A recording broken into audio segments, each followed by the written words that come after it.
to Breaking Into Tech. If you're listening now, I'd love to hear where you're listening from. Say hi and feel free to ask any questions. This week we have Lucas Devines, and he is not a Sabio graduate. Instead, he works at Sabio as a tech recruiter. And we were talking before the interview got started, and he has so much knowledge and information. So if you're listening and you're considering going to Sabio, this is a perfect time to ask questions and interrupt my job of asking questions and getting all the information that you need. So feel free to ask questions in the chat. I'll be watching it. And welcome to the show, Lucas. I'm so excited to have you here.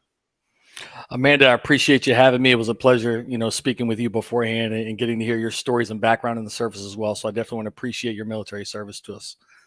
Thank you.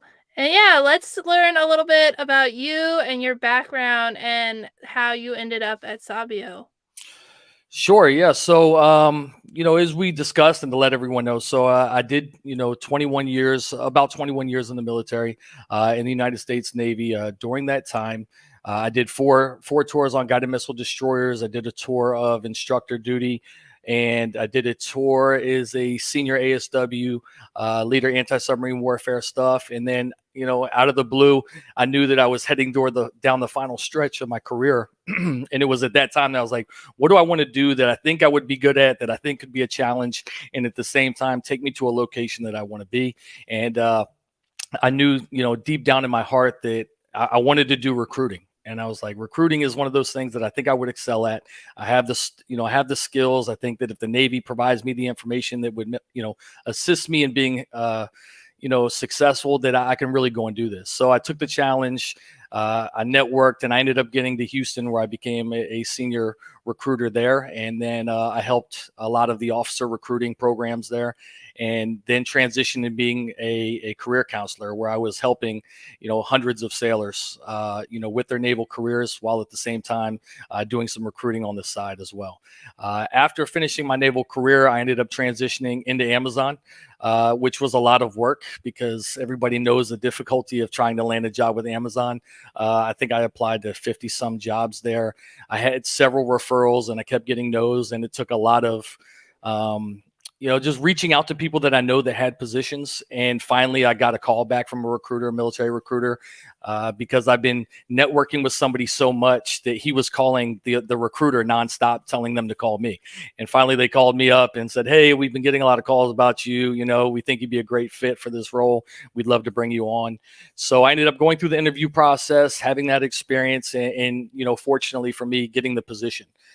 After getting the position, I was in the operations sector for a couple months, and I ended up transitioning over to AWS, where I was a technical recruiter working with the military team, where I was responsible for working with veterans, military spouses, and active duty service members, and different components of the apprenticeship programs that Amazon offered, as well as current live positions or full-time employment roles that we would assist with. But primarily what we did was focus on the military community, targeting those folks and bringing them on board from non-traditional backgrounds, and putting them in positions of, technical roles that would allow them to basically break into tech and join a large company in doing so.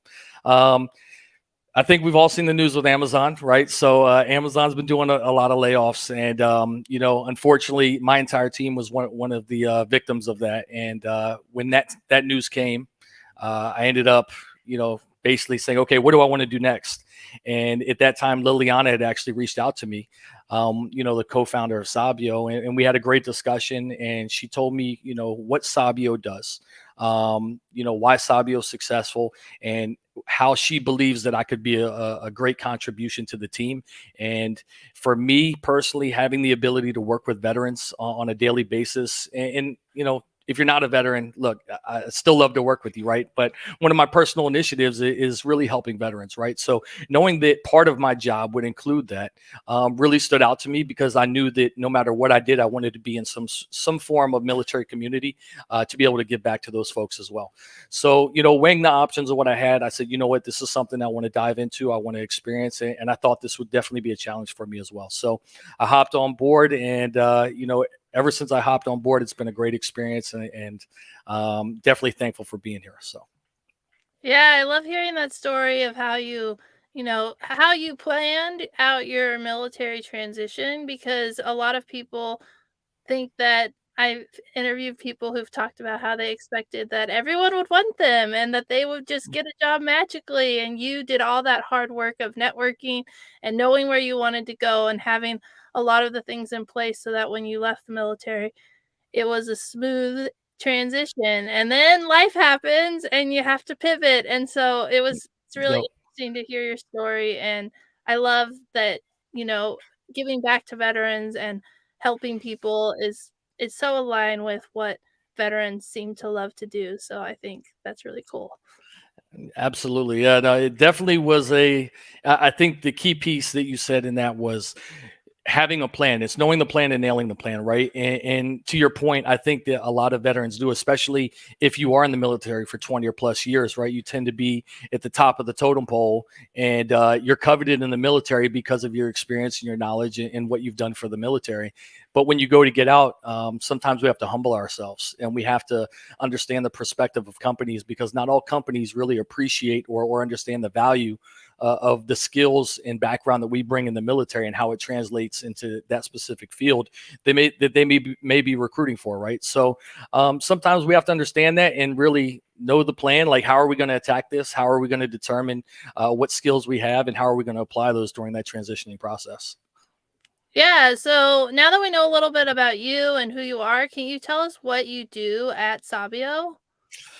Sure. So I'm part of the career services team. Our main mission is to support the current students and the alumni who graduate with all career service aspects of transitioning from graduating, right, and finding a role in the sector, in the software engineering sector, right, and that includes everything from coaching, mentoring, training, to resume building, to interview preparation, to literally being an accountability partner, right? And there's so many key components to go into exactly what I do, right? It's hard to sort of expand on it all because each person has a unique background, each person has a unique experience, and I think anybody that does, similar to what we do here, can sort of attest to that. That you have to create a tailored plan to each specific person, because each specific person has something different that they're going to be in need of once they graduate and go to look for a job. Yeah, that makes a lot of sense. Especially, I think that's one of the problems with like the military transition services that they offer. At least when I went through, it was like a very cookie cutter type program. And if you didn't fit that mold, you were kind of like, I felt like I was doing it wrong because I wasn't fitting the military mold. And so it makes sense to have a personalized process where people have different things that affect their life, what they're looking for. And so it makes a lot of sense. Correct. I mean, how many times have we, agreed to do something thinking that we would gain value out of a meeting or a PowerPoint or a certificate, right? And everything they tell you is great, right? It's like, oh, I can use all this stuff, but you end up going into it and understand that it's a regimen that they've basically created, not considering the different backgrounds of the people attending, the different, I guess, levels of knowledge that people may have in the crowd, right? So you sit through an hour or 2 hour long event to walk away from it and say, yeah, I can't really take anything from this, right? So yeah, that's something that I definitely put forward most, is trying to identify what I can do for that specific person. Yeah, so what's your favorite you told us a little bit about what you do, but what's your favorite part of your job at Sabio? So my favorite part about what I do is hearing people's success stories. Right, I know that's not what I do. It's more me receiving the information, but that's my favorite part, right? Knowing that I've worked with somebody for 30, 45 days, right, and I've seen them come from somebody who has the knowledge, right, has the experience, maybe have imposter syndrome, and see them shed the imposter syndrome, go through the process, build the confidence, go through interviews, and then report back that, hey, I appreciate all of your help, right? Everything that you've done has been spot on, right? Everything that you said would happen has happened, right? Everything that we went over has been a part of my process, and because of what we went over has allowed me to receive an offer, right? That is my favorite part. because that natural interaction that you have with people is why I come to work every day, because I know that there's people that need help, military or not military, right? People need help, and that's what I'm here to do and provide them. So when I have the opportunity to help somebody, that's my favorite part. Yeah, and before we started the interview, we were talking about how like sometimes you don't know stuff because my background is actually in engineering, which is how did I become a podcaster? We don't really know. But when I took the big engineering test, I didn't study and I did horrible. And then a few years later, I realized, oh, I need to study, and then it was easy. And so we were talking about like when you're preparing for interviews, when you're preparing for getting a job, especially if you this is your first time, like you're fresh out of college or you just left the military, you might not know what you need to do, but you're able to help people in that process. So can you talk a little bit about that? Yeah, it doesn't. All you have to do is go look on LinkedIn, right? You go to LinkedIn and you see so many stories about qualified, extremely qualified individuals, right? That have been in certain industries that are just unable to find employment, right? And sometimes it's sad to read and sad to see, and you want to help people. But I also think that a lot of the people that are unsuccessful or unable to secure the positions they're looking for, or because they just don't have the understanding of what it takes to get the job in that specific field or what's needed. Sometimes as human beings, we often feel that I can't say we often feel, but we tend to go down the path of least resistance. And when we do that, we typically fall into the group of everybody else that falls into the path of least resistance, which means that we're competing with hundreds, if not thousands, of people for the same position. So we have to understand that there's unique ways that we can identify ourselves during the process that can really capitalize on the opportunity for us to really stand out during the application process. And that's sort of where I come in. I created that acronym. It's called RAIN. It's resume, application, interview, and negotiation. And I broke it down in this because I believe that these are the four main or key components that anybody searching for a job needs to really understand, really know, and really nail during the process if they really want to secure that position. So what I do is I break down each specific acronym, whether it be the resume, the application, the interview, or the negotiation phase. And I've identified the core components that make up each portion of your resume, each portion of your application, each portion of your interview. And by doing so, it's allowed me to transition and support the people that are looking for roles by saying, this is what you were doing incorrectly. This is how you can be better in your resume. This is what you can be doing during your application to stand out. This is what you should be doing to prepare for your interviews, whether it's a phone screen or a technical interview or a behavioral based interview.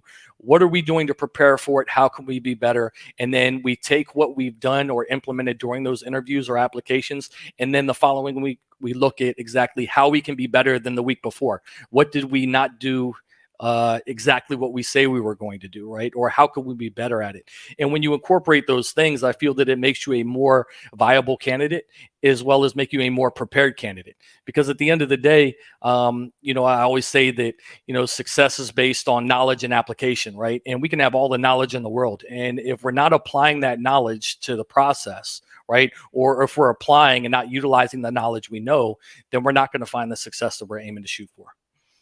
Yeah, I love that acronym. I think it's great because it simplifies the process in four easy words, and it's like check, check, check, check. And if you have like and it's just easy to see like where in the process, like maybe you're not strong in interviews, so you need to work on that, or maybe you need to look at your resume. I love how easy that is. That's so and it's so, Rain, that's easy to Yeah, remember and you know, look, and that's the exact thing. It allows me when I'm working with somebody. Let's say I'm working with Amanda, right?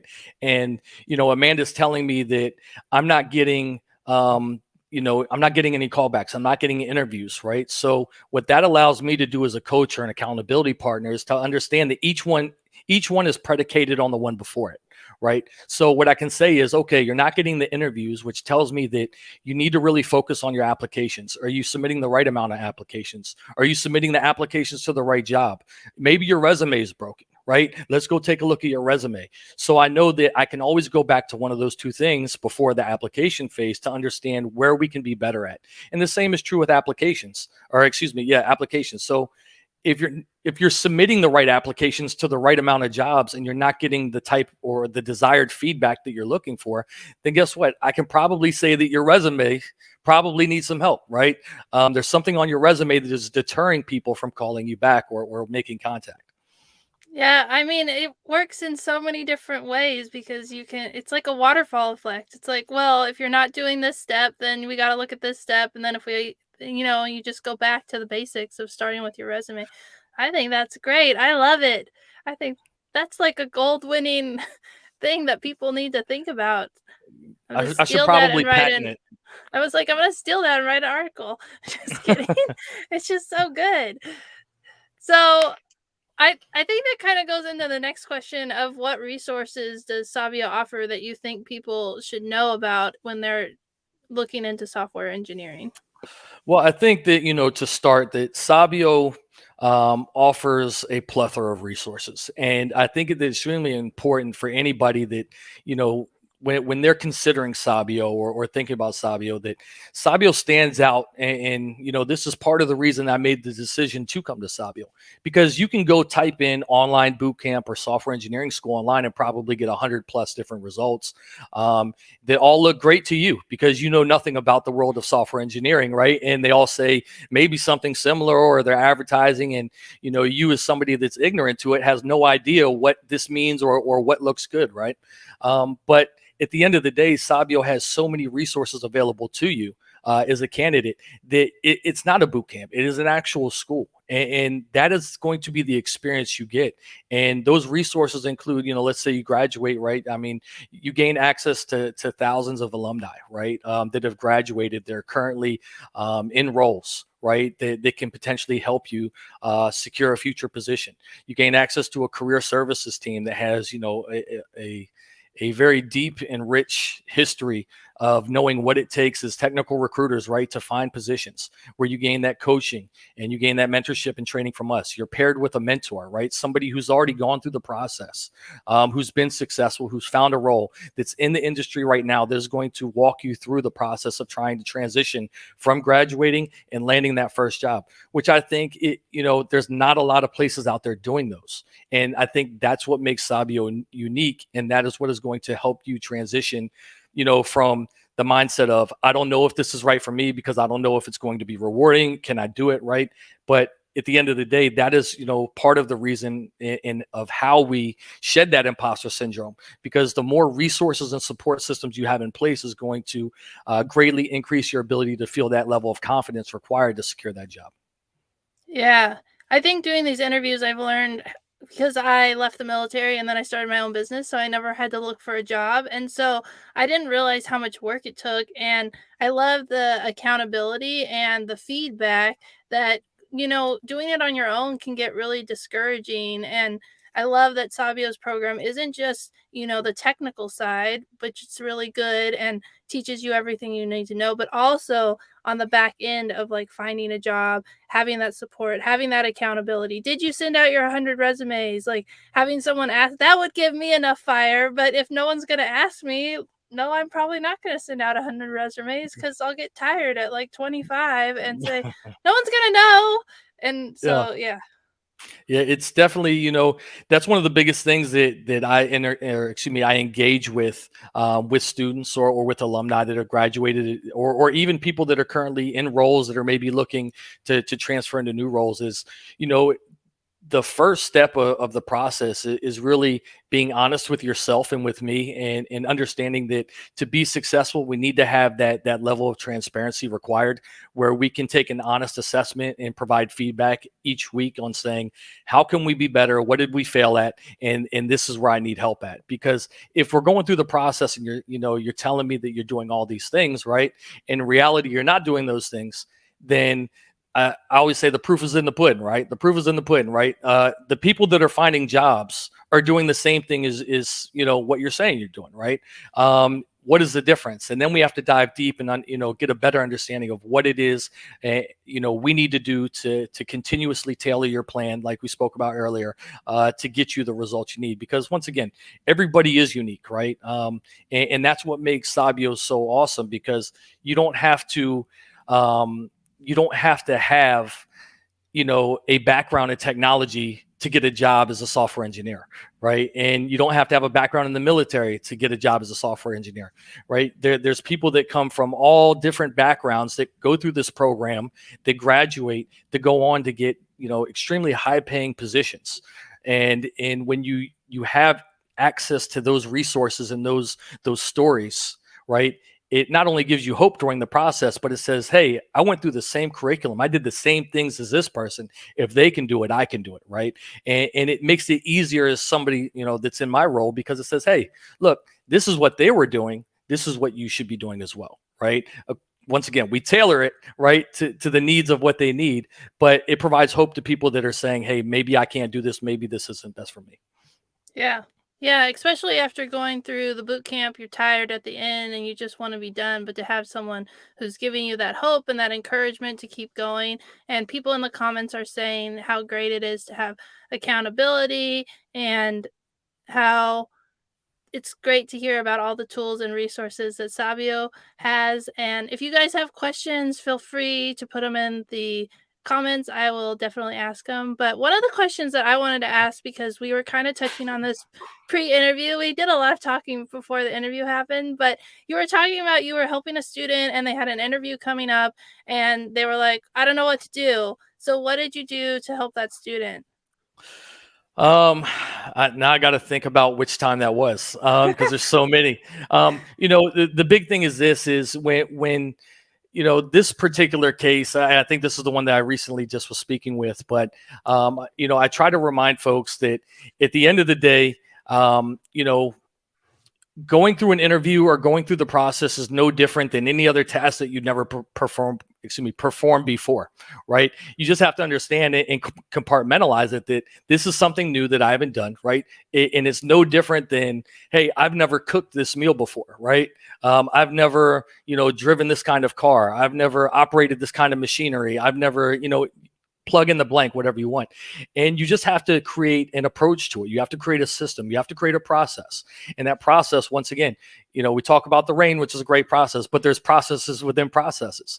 So it's, how can I best prepare myself, right, for this interview? Just like you would, Googling, Gordon Ramsay's favorite dish that you're going to cook for your family on Saturday, right? I do it. Hot side hobby of cooking, but I don't just go in and watch a video and say I can do that, right? I write down the ingredients. I look at the cook times. I do all these different things to make sure that when I prepare this dish and I cook this dish, that it's going to be the exact way that it needs to be when it's completed. Knowing the same thing about a job interview, what the results are. The results are, I'm going to get an offer. And now I know that the goal is, how do I get this offer? Okay, now I need to look at the interview process. I need to research the interview process. I have to understand, what is the application process? What are the things that are going to make me unique during the interview or application process? What is going to make me stand out? What can I leverage, in my experience or my qualifications, which is going to allow me to fit the bill for this role? How can I prepare? Right. And when you start looking at all these different aspects and uncovering what each task requires, you uncover additional things that you should be doing, or you can be doing as an applicant, right? Whether it be you're already in for an interview or you're applying, there are things that you can be doing to prepare yourself in each different stage. And as you prepare for those, you are then in turn setting yourself up for success so you can get those results that you're looking to get. The people that don't know how to prepare, right? The people that, are like, hey, I've never done this before, right? I just graduated. I never had an interview for a corporate level position that's paying $110,000. What do I do, right? That's where we break it down. I break it down in a layman's terms. Hey, these are the best things that you can be doing. This is what you should be preparing for. This is what you should be studying. These are the resources that you should be leveraging, right? And I'm there every step of the way, right? I'm holding them accountable, ensuring that they're meeting the criteria needed to give them the best chance at the end of the day getting the offer. And I always tell the folks, look, I can lead the horse to the water, right? But you have to drink it, right? You lead you to the well, but you have to drink the water. Because at the end of the day, as much as I wish I can interview for you, I can't. Right? I can't show up and say, I'm Amanda Huffman, I'm here to interview, right? They're going to say, oh, you're probably not Amanda Huffman. So I try to build that confidence in them, and I try to instill that confidence. And it's through the preparation process, because preparation builds confidence and confidence builds success.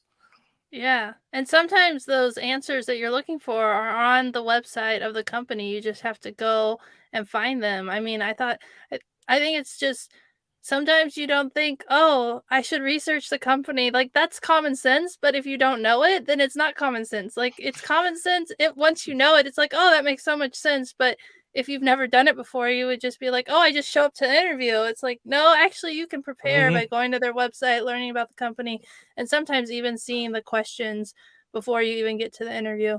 And Liliana asked, "What is the biggest mistake people make during their job hunt?" I think it's complacency. I think people become too complacent in their job hunt. I think they become too comfortable in thinking that they've submitted enough applications to get a job. I think they become too complacent in understanding that they think they have what it takes to go through the interview, so they don't prepare. I think they become too complacent in their resume sometimes because they may feel that it's better and it doesn't need to be changed. I think that at the end of the day, complacency killed the cat, right? So you can't be complacent. We always have to be bettering ourselves. We always have to be open to perspective. Look, I'm the first person to say when I meet with somebody that everything I tell you is based on my experience, right? What I tell you may or may not be the best fit for you. But what I want you to do is take that information and make it yours. And then we can review it together and I will give you my honest assessment and feedback. The information that I'm going to tell you is not something that I just made up. It's not something that I just pulled out of the air and said, "Oh, Amanda needs this. Hey, Amanda, do this." Right? What I'm suggesting or advising you to do are things that have worked not just for previous alumni who have graduated and have gone to do great things. They have worked for other people that have gone into companies like Amazon because I've seen it. Right? So it's where I take that experience and I share it with them and I say, "Look, these are the things that you should be doing, and this is why you should be doing it." Now it's up to you whether or not you want to implement that or not. And if they say that they don't want to do that, I say, fine, that's great. What else can we implement, right? What else can we do to make it better? But I try to convince them, to understand why. And end of the day, most people don't say I don't want to do it. They go, "Oh, I never thought about that," right? That's great. Thank you. But, you have to be proactive. And I think, Liliana said that you have to be proactive and aggressive when dealing with people because, once again, everybody's different. And if I create that cookie cutter formula, it's not going to work. Yeah, for sure. I mean, I keep learning so much from doing these interviews. I love this job because it's just so fun to get to talk to you guys, hear your stories, learn about not only like software engineering, obviously that's what we're focused on, but like how much support and help you have in like finding the process. I was even thinking of like how I could convert some of the stuff that you're talking about for my business cuz like I need to work on being more aggressive. I need to work on putting myself out there, and that's something that you have to do, and that while you're looking for a job, you've got to put yourself out there, you've got to be aggressive, and sometimes that makes you really uncomfortable, but that's what you need to do. Yeah. Yeah, you absolutely do. Because at the end of the day, Michael Jordan said it right. The only shot you don't make is the one you don't take, right? And maybe Kobe Bryant said it. But I tell people, I put it in layman terms for the jobs. The only job you don't get is the one you don't apply for, right? And it's true about anything you do in life, whether it be for your business or for your job or personal, right? You have to at least try. And a funny story is like, I tell her about my son, right? My son was like never played soccer before, and he loves soccer, and he's like, "I'm going to try out for the team, but I don't know if I'm going to make the team." And I said, "You got to do it. You got to go out and you got to try." And he was like, "I'm going to try." And he ended up making the team. And now he made the team, but he was a starter on the team, right? So he exceeded expectations. But when we talk about the processes of life, we have to understand that we're never going to have the confidence we need to be successful if we limit ourselves. And it starts, in this process with shedding the imposter syndrome, having confidence in the material and the experiences that you gain during your time at Sabio, and understanding how it translates. Sabio does an amazing job preparing people for what they're going to step into, post Sabio or once they graduate. And it's hard to understand that or really encapsulate what you've gone through the previous 20 weeks or so, right? When you have nothing to compare it to because you've never held a position as a software engineer. So you just don't quite understand exactly what I've gone through and what I've demonstrated and how it's going to translate. But at the end of the day, most alumni will report back and tell you that, Sabio did an amazing job preparing me for the role that I'm in now. And matter of fact, Sabio was oftentimes harder than what I'm doing right now. Right. So, when you hear those stories and you hear what other alumni have to say about it, it definitely goes into, once again, that key, that confidence. The last question that I want to ask is, what advice would you have for someone who's listening right now and thinking about, should I do Sabio? Is it right for me? What advice would you give them? That's a great question. So I think I spoke about it a little earlier. First and foremost, when if you're considering, the software engineering field, right? You have a lot of choices, right? You have a lot of choices at your disposal. Like I said, you can go type in online boot camp and get hundreds of different results. But I tell everybody, um, Sabio is not an online boot camp. Sabio is a software engineering school. And there's a huge difference because an online boot camp is going to be something that you pay for, that you can access. That's not going to, you know, potentially be as challenging as you need. It's not going to be as interactive as you need. It's not going to provide all these different resources that I previously spoke about. It's going to be, once again, cookie cutter. You're going to come in, you're going to do A, B, C, and D, and you're going to be done. And you're going to get a certificate that says you're this great software engineer that's ready to tackle the world. But in reality, what some companies like that have done is they've created a bad, I guess, what's the word for it? I just a bad experience for Reputation? people. It's just a bad experience and reputation, right? A bad experience and reputation for schools out there that are going above and beyond and giving grade A experiences to the candidates that are going through the schools, right? So you have some companies that potentially shy away from that. So I say, look, Sabio is not an online boot camp, right? It's an engineering school, right? Where you are getting top flight education from top flight instructors that are providing top flight resources. It is going to give you the best possible chance to get a job, right, in the industry, upon graduating. And it's not going to be easy, right? Nothing about Sabio or the job searching process is easy. So I hope that I didn't come across as saying, hey, come see me, I'm going to get you a job, right? I don't have a guaranteed, hiring rate, right? I can't say that because I can't guarantee anything. But at the end of the day, Sabio provides these things, and you are going to get a unique and tailored experience that is going to give you the best opportunity to get employment in the software industry field after graduating. And let's just say you're not even looking for a job after software engineering school, right? You're just looking for the knowledge. You're going to get a stack. You're going to get experience. You're going to get knowledge during the course that you're going to potentially take away that is going to allow you to help start your own business, to do the things that are required within your business.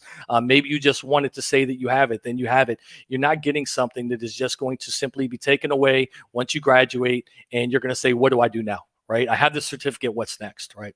And I think that when you have a school like that, just like any other higher level education, Texas A&M, University of Texas, right, UCLA, right, those are extremely successful, universities, right, and colleges, because not just the professors that go there, not just the resources they provide as a student, not just the experience they provide, but it's because of the atmosphere, the climate, the culture, right, that continues to follow you after you graduate. And I think that that's something that makes Sabio unique.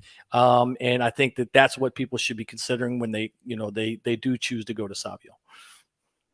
Yeah, and I like Alexa said in the comments, we not only build your skill set in coding, but we also spend an ample amount of time on building your soft skills and matching the day-to-day structure of the industry. So I think that is like a perfect way to end the interview. Thank you so much for your time. It's been so interesting to hear your insight and just be inspired to go out there and be aggressive and go advocate for yourself. And so, thank you. Absolutely. Absolutely. Well, thank you for your time, Amanda. I definitely appreciate it. And let me know if you ever need any help.